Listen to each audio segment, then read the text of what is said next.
Everyone. Good morning. I am Marianne LaGuardia.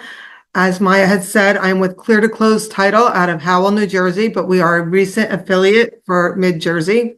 So we're happy to be here and happy to help you. I'm trying to simplify this as much as possible for you so that no one's overwhelmed with what FinCEN has done. To give you the background, FinCEN is the Financial Crimes Enforcement Network for the federal government. The reason they've enacted this is to help stop anti-money laundering regulations and help stop illegal transactions. And it ultimately will help all of us in the long run. For the purpose of today, what I wanted to let you know is to keep it simple, because usually when things are new, everybody gets overwhelmed and afraid of it. It's really not that bad on your end. A little bit harder on our end because all settlement agents are required to do the reporting. But to work with the realtors as best as possible to identify a property or a transaction that will be reported, know this: if it's a cash transaction or a hard money lender, and when the buyer is an LLC or a trust, those are going to need to be reported. Not to say that they're all going to be illegal, but those are the hot buttons right now.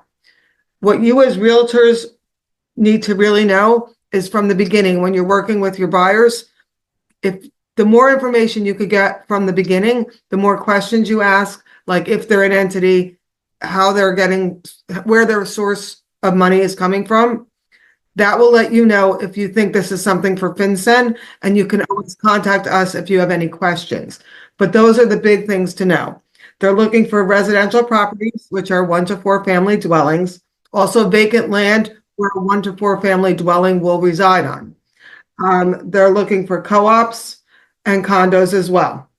So know that. We will need to know all the information as far as beneficiaries, signing individuals, all of that information. But for you from the beginning, the most you could get us, if it's an LLC, if you get us all their origination documents right from the beginning, then closing will not be held up.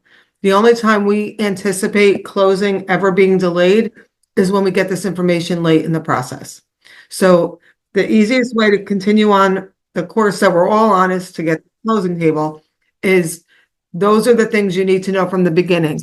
I've asked Maya to put up this FinCEN real estate report, what's required. It's kind of like a little cheat sheet for you, and it helps you identify from the beginning. When you're starting, you know if it's a residential transaction, if it's being financed through a hard money lender, or sometimes the seller is holding the mortgage, that will also require reporting, or cash. If they have an anti-money laundering program, it will not need to be reported. And then going through all the exemptions, I don't want to bog you down with those for now. I think the most important thing to know is when to recognize that a transaction will need to be reported, and then so you can ask your buyers the appropriate questions. There are some exclusions, easements, transfer from life events, court supervised transfers, 1031 exchanges. That's because they're already regulated by the government. So they didn't feel like it needed to be done a second time. So just know that those are exemptions. Don't overload what you need to know. Simple rule: entity plus cash, assume it's going to be reportable. Okay. As far as the reportings, your title agent or your settlement agent is responsible for those. I would say most of the time you're going to see the title agency handling all the reporting.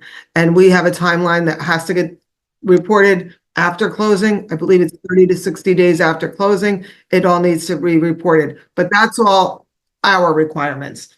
For the sake, we just need you to help us gather all the information so that we can report properly. And so everybody's on the right page.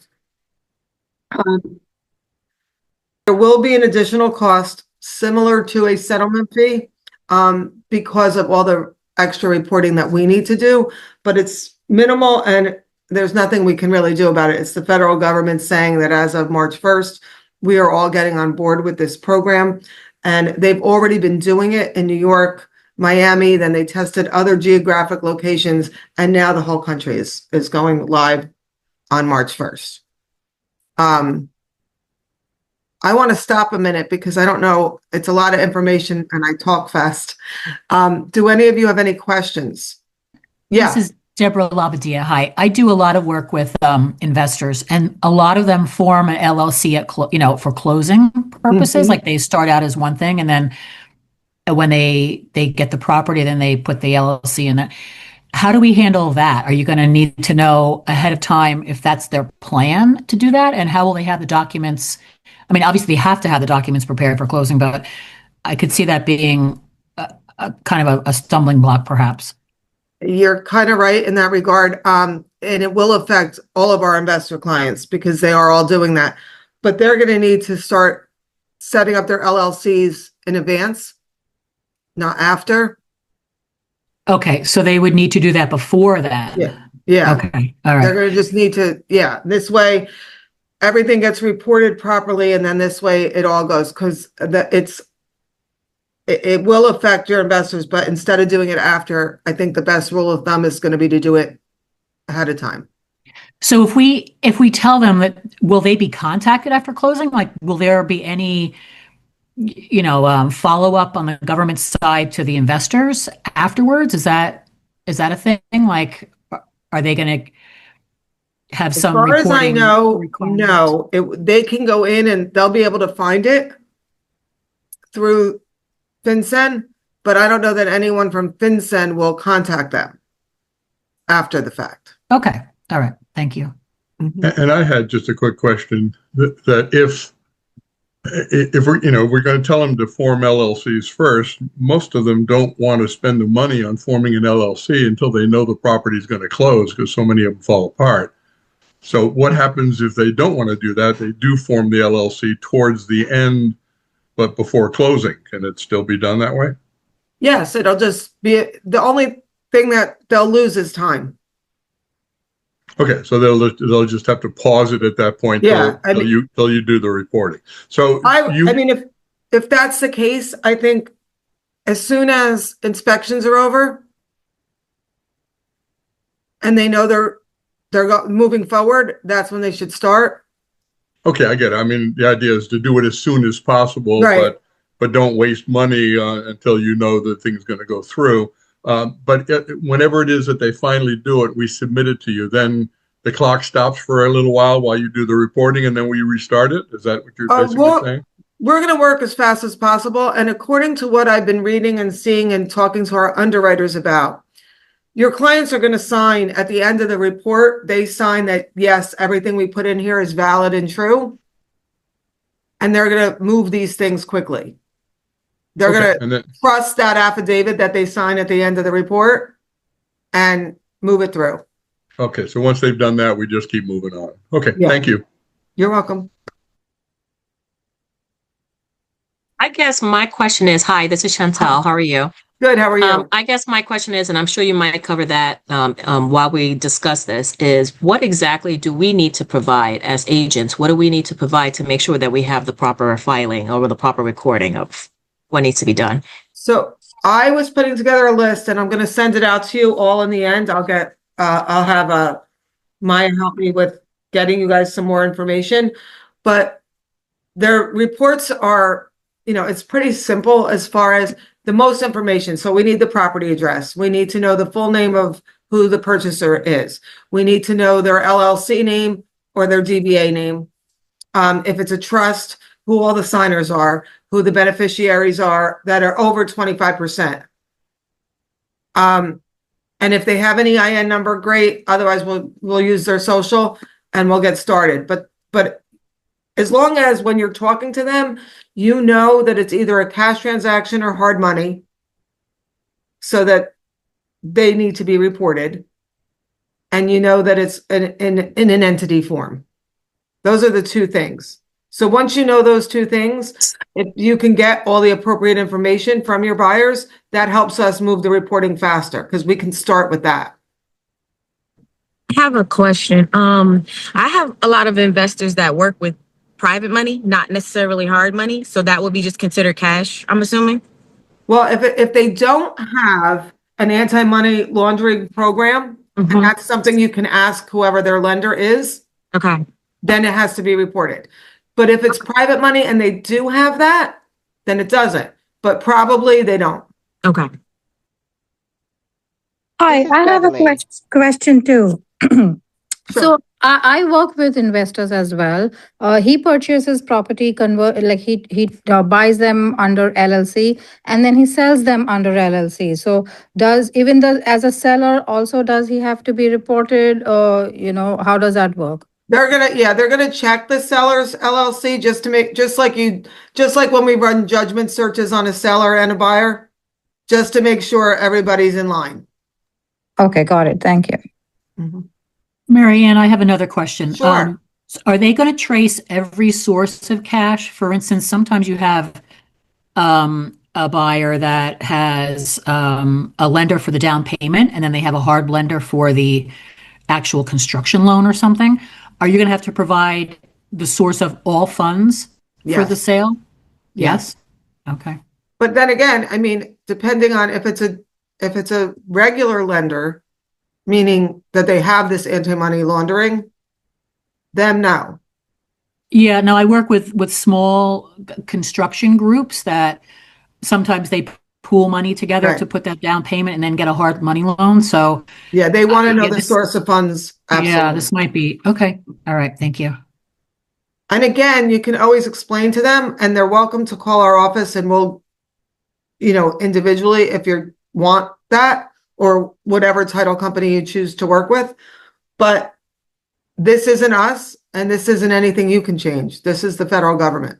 I have a question. Sure. So our point is, I mean, this is a great class, but the point here is for us to be aware of what's happening, but we don't have to be like the police behind after our clients. Like, do you report it?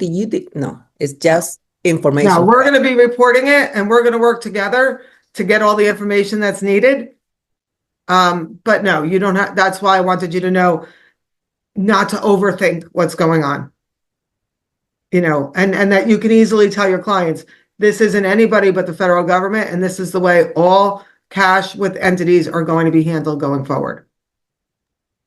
And who are we going to be working closely with? Will that be our OA at our brokerage, or will that be directly through you guys? Like, who are gonna work close with as agents when we're reporting this thing, when we're submitting whatever we need to submit?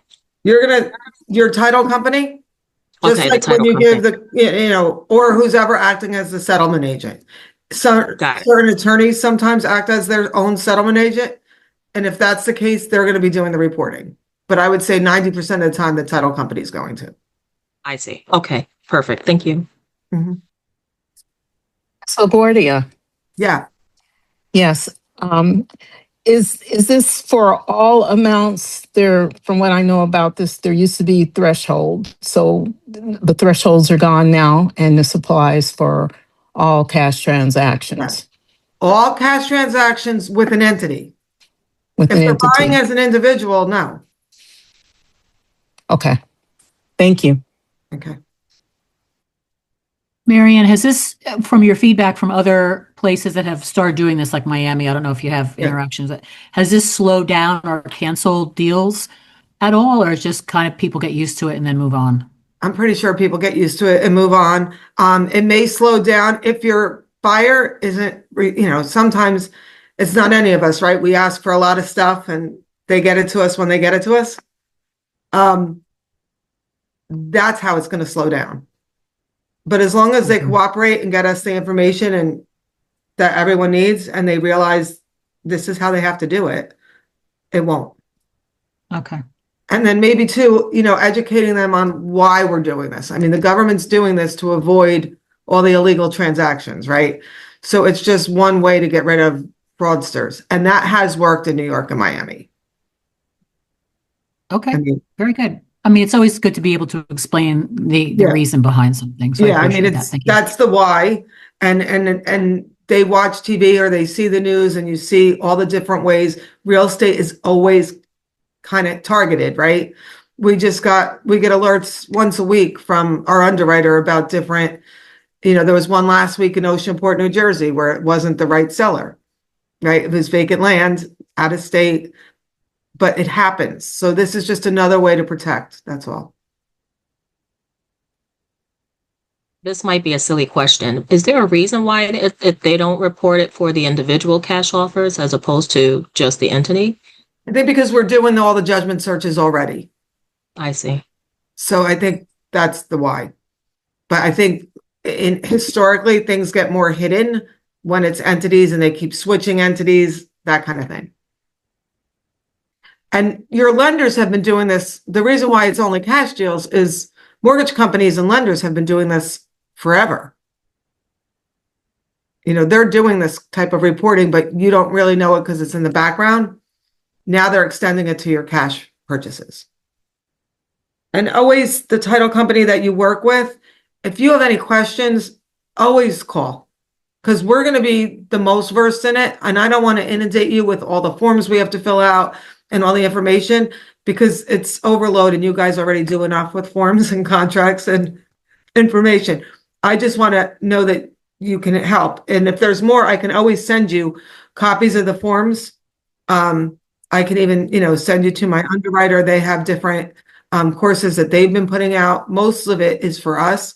But if you want more information, I can get that to you. I just wanted to keep it simple. We had a half an hour and I just wanted you to understand that it is starting on Sunday. I think it would be beneficial for us to at least get a look at the copy of those forms. So that way we have an idea of what they look like. Sure.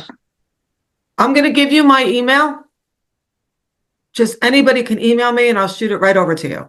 And my email is Maryann, MARYANN at cleartocloseonline.com. Send me an email. I'll be happy to send you everything. And you can also find her information on our affiliate page. She's one of our affiliates, thankfully, that we could reach out to. So, but yeah, I'm happy to help anytime. And if anybody wants anything, I will send you as much or as little as you want regarding this. But Sorry, I'm sorry, I'm asking a lot of questions. That's Are- okay. Are the lawyers familiar with this? Because in my area, we all use lawyers to close. And I can just see us try to explain to the lawyer why this has to get done, or is that going to come? No, they've been informed. The lawyers All right, okay. and all the underwriters have been getting everything out to, the underwriters have been really good at getting it out to the attorneys and all the title companies and anybody that may act as a settlement agent.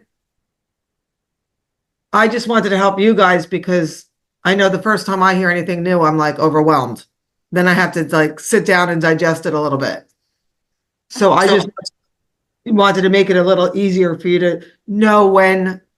The biggest thing for you guys is to know when you think this is going to need to be reported. So I just have a quick question on the reporting. The title company will be able to fill out like an SARS if they Yes. see that there's some issue. Do we have to fill anything out, or would we be responsible for knowing that that's going on, or? No, you're not responsible. We're just going to need you to get the information to us because they're your client. Got it. Thank you. You're welcome.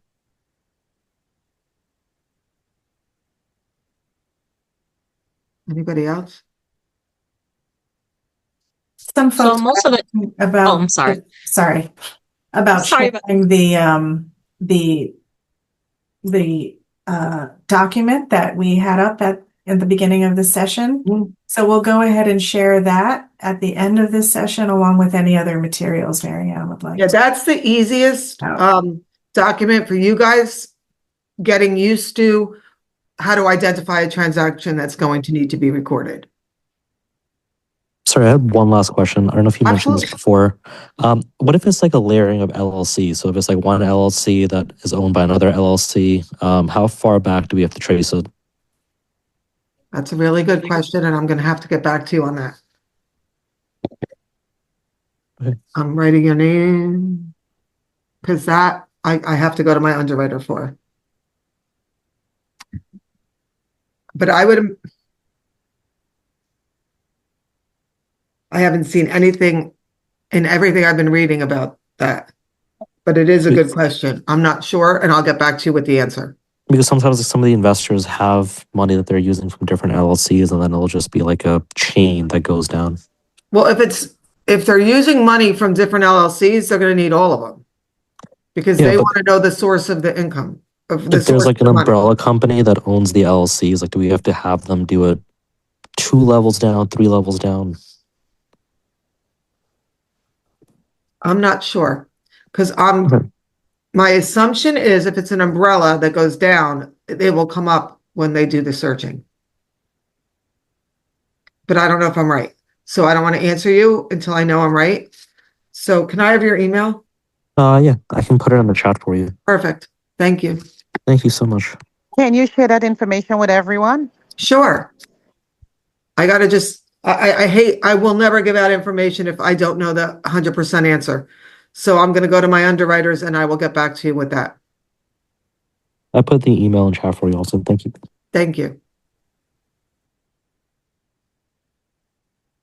So if they check in the LLC, but they don't want their names to be public, it's not going to be public, right? No, because they're It's just searching the LLC. It's just the LLC. Okay. And it won't be public, it'll be, I mean, they're gonna know who the signers are and and the beneficiaries are.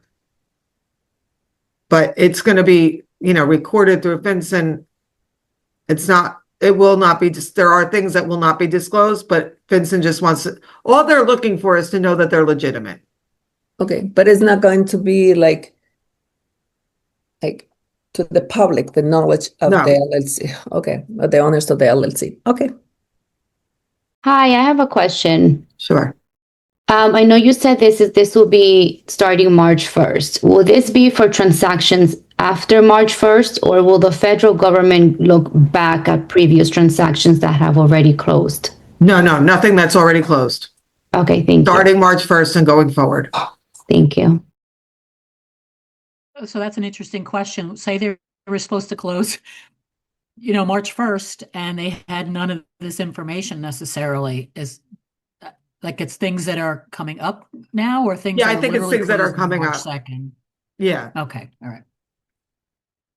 Because like I said, we have 30 to 60 days after closing to get this reporting in. But it's new transactions. Okay, thank you. All right. This was very useful. Thank you. Appreciate it. Oh, you're welcome. And please feel free to reach out to me anytime. I'm happy to help you individually and go into anything further that you need. And I will get back to you on this umbrella question because I am interested. Glad And to I have wanna you learn. as an affiliate. Oh, thank you. I'm happy to be here. Thank you, everyone. And thank you, Marianne LaGuardia from Clear to Close title. And we'll be in touch with more information soon.